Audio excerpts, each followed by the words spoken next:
E agora, olha só, mais um episódio do Pod Elo, começando aqui no nosso espaço, no nosso estúdio. Você já está conhecendo quem está aqui com a gente em cena.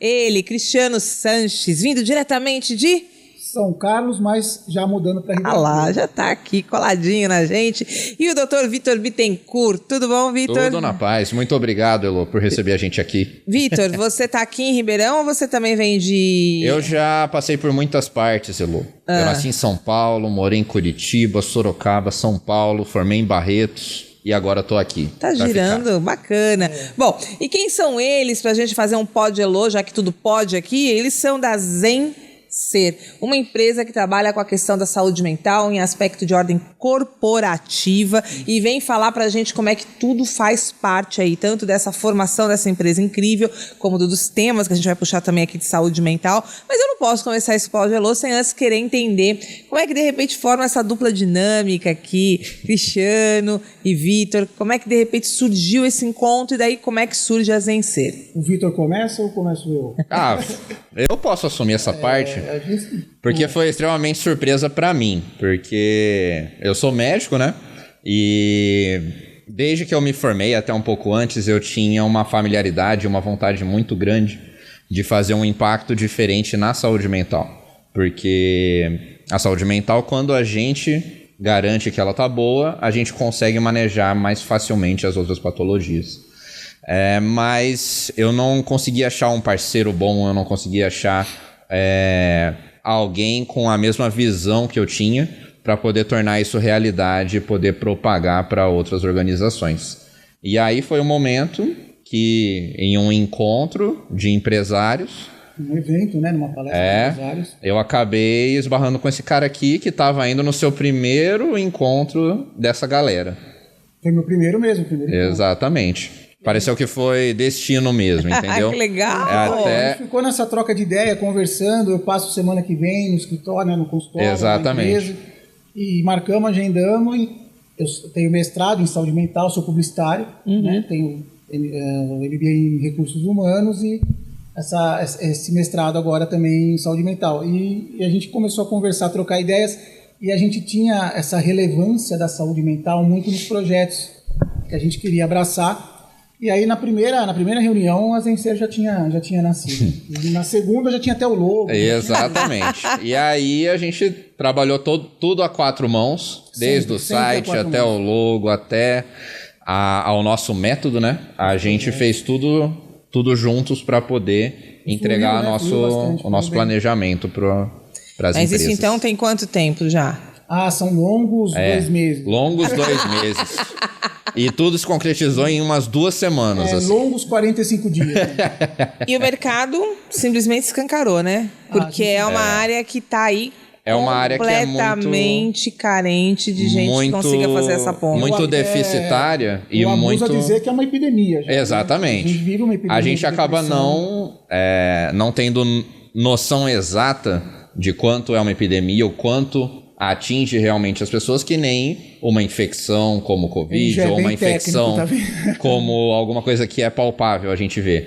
Mas a saúde mental, ela acaba afetando praticamente todas as pessoas em algum nível. A gente usa a palavra epidemia, mas até falei, eu me atrevo a dizer, porque a gente está vendo em todo lugar. Todo mundo ou com depressão, ou com crise de ansiedade, ou com crise de pânico. A palavra burnout hoje, com certeza, ali nas variantes, está entre as mais... né, comentadas e faladas entre os empresários, entre quem coordena RH e tudo mais. Disso, a gente começou a trabalhar a ideia de desenvolver projetos diferentes que vão no corporativo, mas que pegam o indivíduo, do corporativo para o indivíduo e do indivíduo para as lideranças desse corporativo. Então, a gente passou a desenvolver a ideia de que a cultura organizacional não estava enxergando a relação do clima organizacional. Né? Então, é muito de cima para baixo, aquela coisa, né, do organograma, né, de eu vou passar aqui a nossa política e os colaboradores... Cargos e funções, e os colaboradores, então, assim, busca por liderança, líderes dentro de grande escala de trabalhadores. Então, a gente tem como buscar e como desenvolver tudo isso num processo muito brifado, muito independente com relação a cada empresa. Então, não é uma coisa genérica. Então, isso é importante. A gente atende empresas com 600, 300, Isso. 200, até 15 funcionários. E você vê que a métrica é muito parecida, né? E o pessoal está desmotivado, mas o líder não consegue enxergar essa desmotivação, que é a causa do indivíduo estar desmotivado. Se é por causa financeira, problema com família, problema com saúde, ou até mesmo uma falta de orientação um pouco maior, de trazer para ele saiba viver, viva de uma forma mais zen, né? Acho que zen ser é por isso, inclusive. Né? É uma forma de zen de ser. E não é, o pessoal quando fala zen, né, Vitão, acha que, eu falo Vitão, mas é Dr. Vitor. Mas para mim... É que a gente acabou ficando meio íntimo durante o processo. É muito amigo também. Então, assim, a gente percebe que quando fala zen, você já imagina o cara em posição de yoga fazendo E não é bem assim, né? Estar zen... Zen é um estilo de vida, estar com a saúde né? mental bacana é desenvolver realmente a felicidade em cima do que o cara pratica no trabalho. E, além disso, estar zen, você estar com a saúde mental em dia... a gente sabe atualmente, através de dados, que é o estado mental em que as pessoas são mais produtivas. Eu ia perguntar sobre isso, quando as pessoas trazem mais resultados dentro do seu trabalho.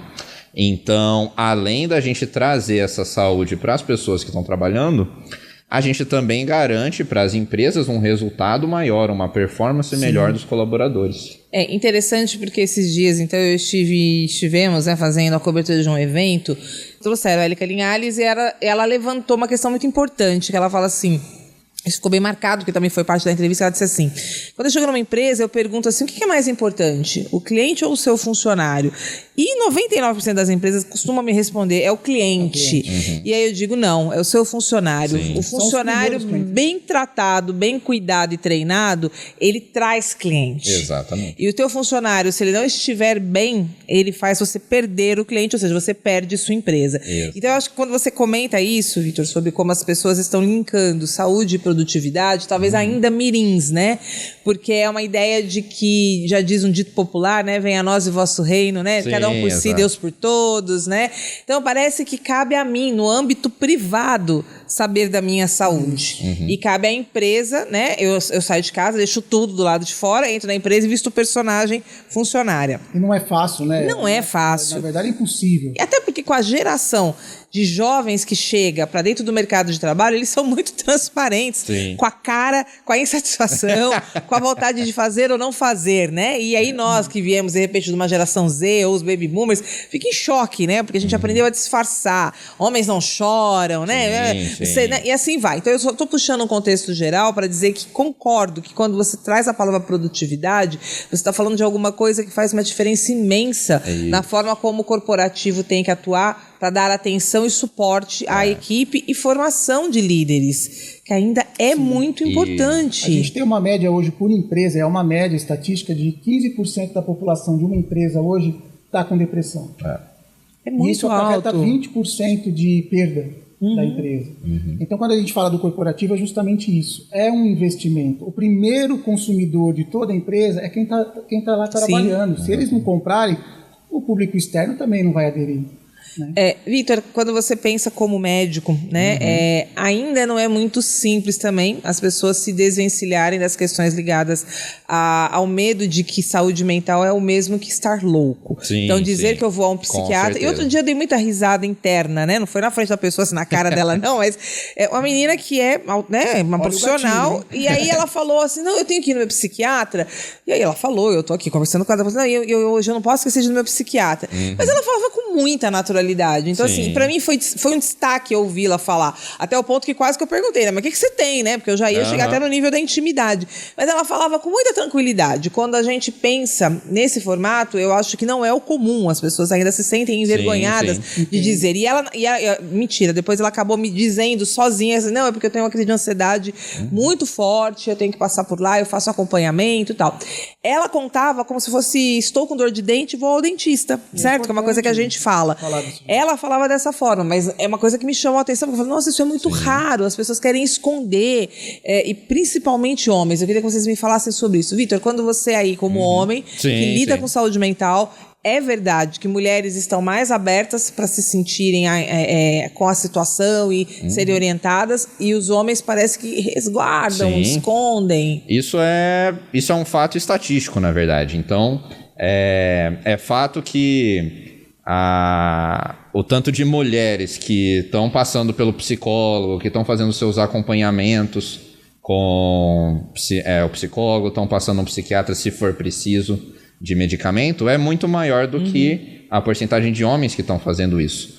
E tanto pensando no estigma que você acabou de levantar, sobre essa visão de que quem está passando por algum tratamento psicológico é louco ou está com algum problema a mais, é muito ligado ao pensamento das pessoas de que elas estão sendo fracas. É um valor cultural ainda na sociedade, né? Elas pensam que estão sendo fracas e por isso que estão depressivas ou por isso que estão ansiosas. Elas não estão suportando, elas que não estão aguentando, no pain, no gain. Mas a verdade é que não é isso. A depressão, a ansiedade é uma doença como qualquer outra. Assim como você falou, pode se assimilar muito a uma infecção, um Covid que você pegou, porque nada mais colocando de maneira um tanto quanto simples, do que receptores do seu cérebro que não estão funcionando direito. E ao longo do tempo acabaram acarretando esses sintomas. E uma coisa que já se fala muito, né? Por exemplo, deficiência de vitamina D e sintomas de depressão. Né? E a mesma questão a gente vai relacionando a nutrição nossa, comendo hiperprocessados, né? O tempo todo. Com certeza. Vivendo num sistema de múltiplas luz que pisca o tempo todo, né? Essa coisa do hiperestímulo. O celular, direto. Então, tudo isso realmente contribui para não ser só necessariamente um problema mental, mas vir de fatores que estão na nutrição, a questão do sono. É meio que a pergunta seria assim, quem vem primeiro aí, o ovo ou a galinha? É bem isso, mas todas as doenças, principalmente as psicológicas, elas acontecem por um conjunto de fatores. Então, fatores ambientais, fatores genéticos, fatores internos da pessoa. E dentro da saúde mental especificamente, a predisposição genética, querendo ou não, é um fator. Então, uma pessoa que teve na família uma mãe depressiva ou um pai depressivo, tem mais chance de ter depressão no futuro. Porém, a doença só vem diante de possíveis gatilhos. E aí nisso entra o que você está falando. Então, hiperestimulação, ou como o meio de trabalho atualmente, esse tipo de estímulo, como o meio está interagindo com a pessoa, pode acabar trazendo gatilhos que vão trazer as doenças psiquiátricas da pessoa. As chamadas incivilidades, né? Essa palavra para mim é diferente. Incivilidade. A incivilidade é uma válvula propulsora, eu falei direitinho, que tem dado muito gatilho em equipes de trabalho. Então, é aquele indivíduo que tem lá os fatores externos que acarretam numa depressão, numa ansiedade, num burnout, e essa incivilidade no lidar, líderes que lidam com incivilidade, colegas que lidam um com o outro com incivilidade, com a educação não regrada, isso gera um ambiente, vamos dizer assim, um ambiente de trabalho mais pesado, que muitas vezes gera um gatilho, que é onde a gente inclusive trabalha. Exatamente. Para harmonizar, né, trazer uma harmonia, trazer isso porque a gente tem na lei, né, uma garantia contra o assédio moral, que já é uma referência, né, a como, né, coibir, coibir, e no caso até, a gente já sabe, empresas que são colocadas na justiça, como a gente expressa, né, porque o funcionário leva, né, com provas, né, de que ele passava por abuso mesmo, né, o próprio próprio bullying, como a gente já vem acompanhando nas escolas, que é uma conversa muito séria. Esses tempos a gente estava ali, o pessoal de novo, vem aquela conversa geral do povo da geração, da geração Z. Isso é mimimi, na época eu falava isso, falava aquilo, ninguém ficava... Será que não ficava? Aí, essa é a pergunta que eu te devolvo. Há quanto tempo, de repente, nós estamos com pessoas doentes, ainda não sabendo que estão doentes? Sim. Eu me pergunto como mulher, porque a gente ouve muito as mulheres reclamarem de parceiros. Sim, sim. E chegou uma hora que quando começou a conversa, que se abriu mais a questão, tem Asperger, autismo em nível 1, 2, 3, o TDAH, peraí. Bipolaridade. Então pode ser que a gente esteja se relacionando com uma pessoa que desconheça o seu funcionamento mental, não é isso? E eu tô ali morrendo de catapora, né? Já quero fazer Lei Maria da Penha, porque afinal de contas essa pessoa ela não está tratada, porque ela não está diagnosticada, ela não conhece isso que ela tem, ela não reconhece isso como uma situação inclusive, e aí claro que ela não vai procurar um médico, se alguém falar que é louco, né? Ainda fica falando que é louco ninguém quer ser, né? Tô viajando ou acertei um pouco? Até porque é a maneira que a gente tem para fazer muitos diagnósticos dentro da saúde mental, dentro da psiquiatria em si, dependem muito de o quanto essa alteração, ansiedade, depressão, está afetando a pessoa.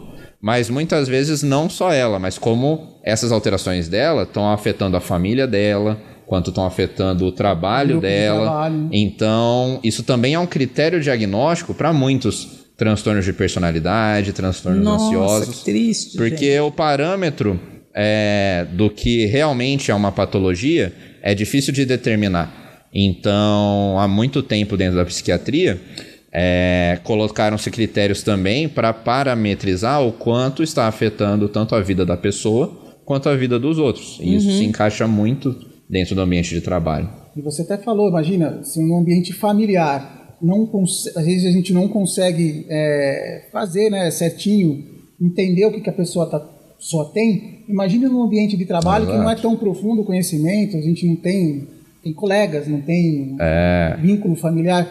E você também falou de forma muito assertiva, demissões, dessas demissões idas à justiça. E isso acarreta no quê? Acarreta numa despesa para a empresa. Então, o nosso trabalho é justamente para combater isso. A gente evita antes que aconteça tudo isso e gera todo um ambiente de trabalho muito mais propício para a qualidade e para a saúde mental, evitando despesas, aumentando a produtividade e pensando no indivíduo que não vai sofrer, que vai estar num lugar onde ele se sinta bem trabalhando, onde ele fique bem trabalhando, evitando as incivilidades, os problemas e os gastos futuros aí, né? Isso é o que a gente pode chamar de criar uma cultura organizacional positiva. Cultura organizacional positiva, voltada extremamente para a qualidade da saúde mental do indivíduo, transformando isso em produtividade.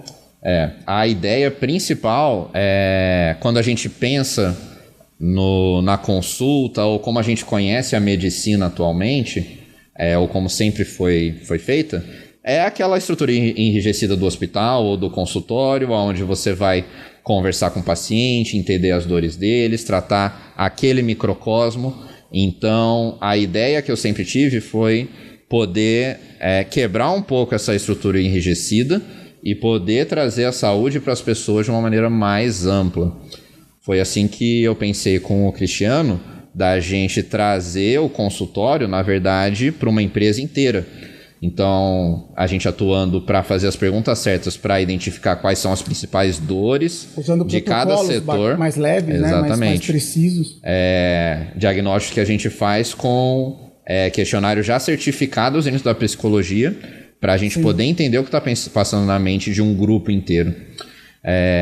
Fazer esse diagnóstico, fazer o planejamento da terapia como dentro do consultório e poder fazer o tratamento como a gente faz também costumeiramente na medicina. A gente fugiu da forma aventureira.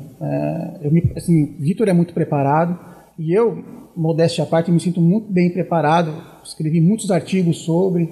O mestrado me preparou muito. A vida, eu tive burnout na publicidade há um tempo atrás, então eu tive na pele... Vamos parar um pouquinho, antes de você fazer mais sobre a fala. Então vamos falar agora na prática. Como é que foi para você que você consegue falar hoje contando que você teve burnout. Ao tal do lugar. Agora, volte no tempo e nos conte como é que estava o Cristiano e como é que ele chegou ao momento de ser diagnosticado ou perceber e aí buscar ajuda. Como foi?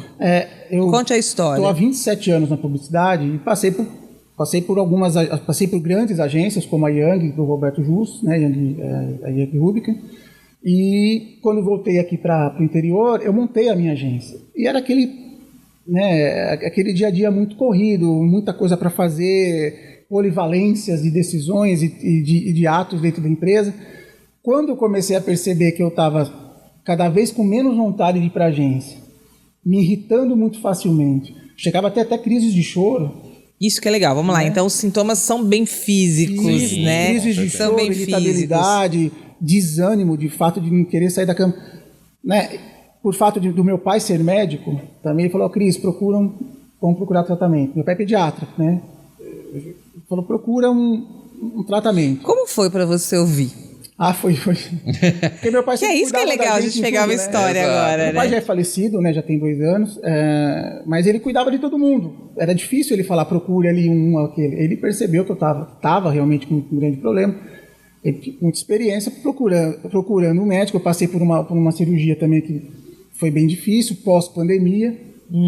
E aí eu comecei a perceber que eu estava realmente necessitado desse tratamento. Procurando o psiquiatra, realmente o tratamento é bom, com terapia, tudo certinho. Eu percebi: opa, peraí, se eu não me cuidasse, eu estaria até agora.